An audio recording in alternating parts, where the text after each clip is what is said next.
Innal hamdalillah nahmaduhu wa nasta'inuhu wa nastaghfiruh wa na'udzu billahi min sururi anfusina wa sayyiati a'malina may yahdihillahu fala mudhillalah wa may yudlil fala hadiyalah. Asyhadu an la ilaha illallah wahdahu la syarikalah wa asyhadu anna Muhammadan abduhu wa rasuluh, amma ba'du. Puji dan syukur marilah kita panjatkan kehadirat Allah Subhanahu wa taala yang alhamdulillah dengan kudrah, iradah serta inayah Allah kita pada kesempatan ini bisa kembali untuk mengikuti sebuah kegiatan yaitu Karomah Kajian Ramadan online di rumah. Pada kesempatan kali ini, insya Allah materi yang ingin saya sampaikan adalah mengenai Syahrul Quran, yaitu bulan diturunkannya Al-Quran. Ramadan yang kita ketahui disebut pula sebagai Syahrul Quran, yaitu bulan diturunkannya Al-Quran. Kenapa bulan Ramadan disebut sebagai Syahrul Quran? Karena pada bulan Ramadan itu pula Allah Subhanahu wa taala menurunkan Al-Qur'an. Hal ini sesuai dengan salah satu bunyi ayat dalam Quran surat Al-Baqarah ayat 184. A'udzubillahi minasyaitonir rajim. Sahru Ramadhanal ladzi unzila fihil Qur'an hudal linnas wa bayyinatin minal huda wal furqan.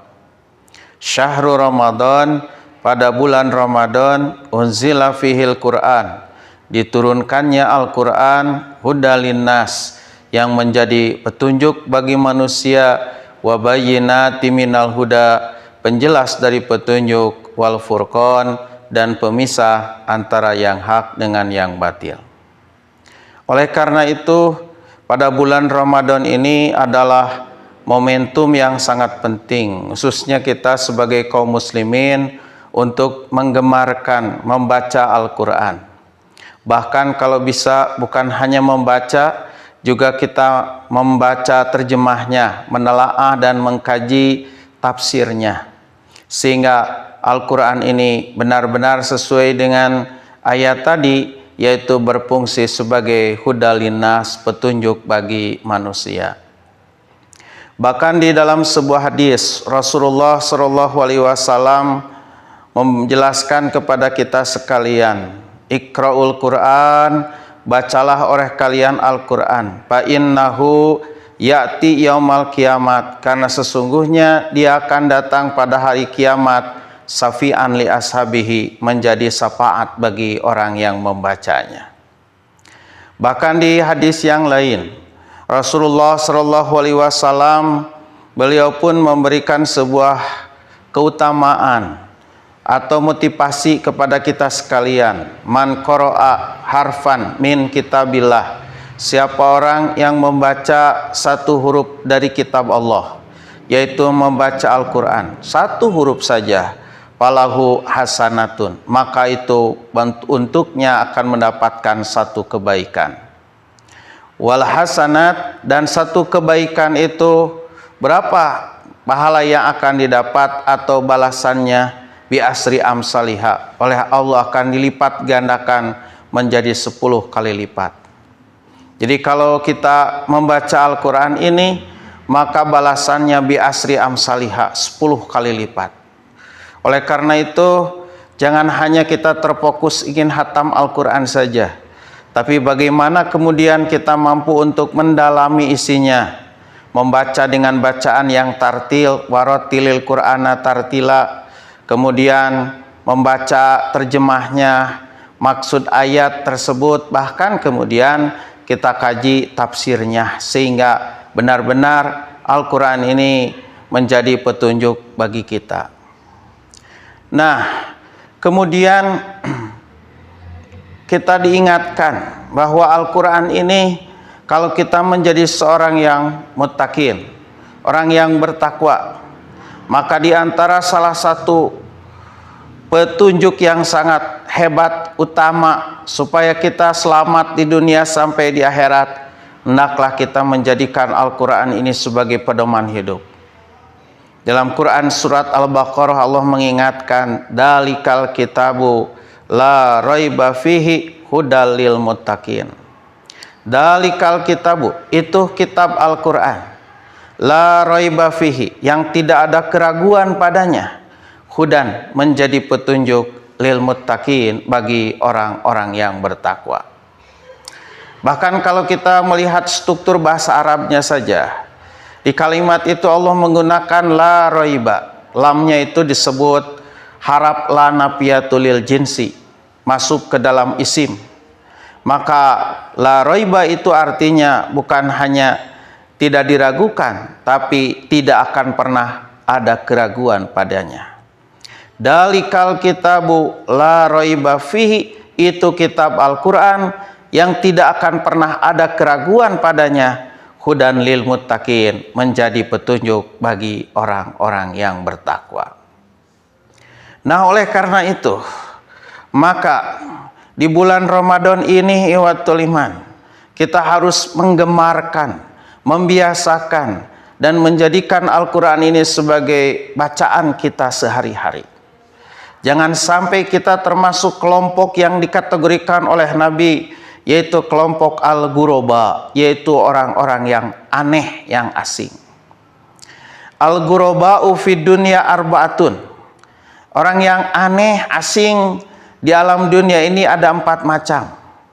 Yang disebut aneh, asing itu bukan karena aneh berbeda dengan orang lain, tapi aneh dalam kaitannya dengan urusan agama, urusan yaitu kewajiban kita. Apa diantaranya yang disebut aneh, asing itu?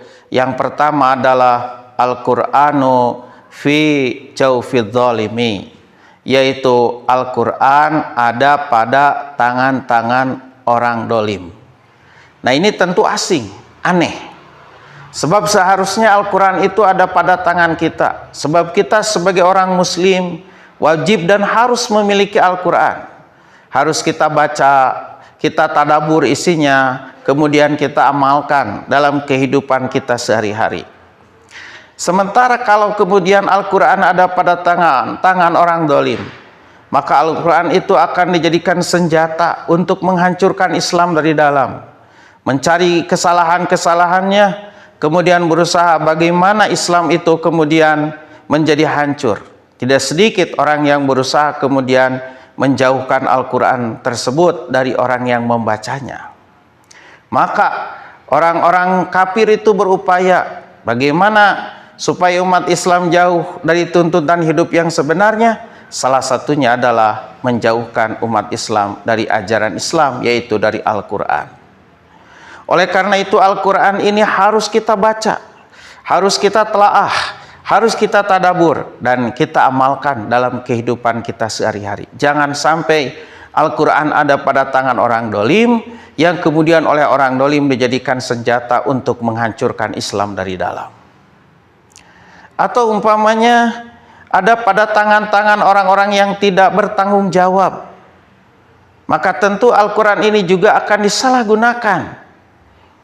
Maka tentu bagi kita sekalian sebagai umat Islam, maka seharusnya lah salah satu poin penting adalah bagaimana Al-Quran ini menjadi bacaan sehari-hari, bagaimana Al-Quran ini terus kita tadabur, dan bagaimana Al-Quran ini mampu kita amalkan dalam kehidupan kita. Yang kedua, kata Nabi, yang disebut dengan al-ghuraba itu adalah al-masjidu fi nadi qaumin la yusolli fihi. Masjid ada pada kaum yang tidak pernah sholat padanya. Masjid ada tapi orang-orang tidak pernah sholat. Aneh. Ya, tentu seharusnya kita membangun masjid itu di kawasan orang-orang yang senantiasa beribadah, ada yang memakmurkannya. Sebab ciri orang yang beriman itu adalah yang suka memakmurkan masjid. Innama ya'muru masajidallah man amana billah. Sesungguhnya orang yang memakmurkan masjid itu adalah orang-orang yang beriman kepada Allah. Jadi untuk mengukur keimanan seseorang itu sebenarnya mudah, yaitu salah satunya apakah dia suka memakmurkan masjid atau tidak. Sementara tidak akan mungkin orang-orang selain orang yang beriman akan memakmurkan masjid Allah. Maka nalil musyrikina ayyamuru masajid Allah. Tidak akan mungkin orang-orang musyrik mereka akan memakmurkan masjid-masjid Allah. Oleh karena itu, ikhwatul iman, masjid-masjid harus kita makmurkan dengan berbagai macam aktivitas amal soleh, ibadah, dan thalabul ilmi di dalamnya untuk meningkatkan kualitas keilmuan jamaahnya. Yang ketiga juga, yang disebut dengan al-ghuraba itu adalah Al-Quran fi baiti la yaqra'u fihi. Al-Quran ada di rumah, tapi tidak pernah dibaca-baca sama sekali. Jadi aneh bin ajaib, Al-Quran ada pada tangan kita di rumah, bahkan kita tidak pernah mau membacanya. Yang dibaca hanya yaitu media sosial, yang dibaca Google, yang dibaca WhatsApp. Jarang kita membaca Al-Quran. Bagaimana kita akan mampu untuk kemudian Al-Quran menjadi pedoman kalau kita tidak pernah membaca? Dan yang terakhir, yaitu ar-rajulu shalihun ma'a qaumi su. Yang disebut dengan aneh itu adalah seorang yang soleh kemudian bergaul dengan mereka yang berakhlak jelek. Maka seharusnya kita bergaul itu dengan kelompok yang soleh pula. Bahkan dalam Al-Quran Allah mengingatkan, wa idan nufusu juwijat, apabila jiwa-jiwa dipisah-pisahkan. Artinya yang soleh dengan yang soleh, yang tidak soleh dengan yang tidak soleh. Bahkan muncul bahasa Sunda buuk jeung buuk, piit jeung piit. Maka kita harus bergaul juga dengan orang-orang yang soleh sehingga melahirkan kesolehan dan membawa kepada kesolehan pula buat keluarga, diri kita, anak kita, lingkungan kita sekalian. Dan tentunya adalah untuk kita menuju ke alam akhirat, sehingga kita berkumpul dan dikumpulkan oleh Allah bersama orang-orang yang soleh pula. Nah, oleh karena itu, sekali lagi, salah satu momentum penting di bulan Ramadan ini adalah diturunkannya Al-Quran, dan bagi kita sekalian adalah bagaimana kita menjadikan Al-Quran itu sebagai pedoman hidup bagi kita sekalian yang bisa membawa keselamatan kita bukan hanya di dunia tapi sampai di akhirat kelak. Mudah-mudahan kita tergolong orang-orang yang muttaqin dan tergolong orang-orang yang muflihun, bahagia beruntung di akhiratnya. Rabbana la tuzigh qulubana ba'da idh hadaitana wa hab lana min ladunka rahmah innaka antal wahhab. Rabbana atina fid dunya hasanah wa fil akhirati hasanah wa qina adzabannar. Aqulu qouli hadza wa astaghfirullah li wa lakum. Assalamualaikum warahmatullahi wabarakatuh.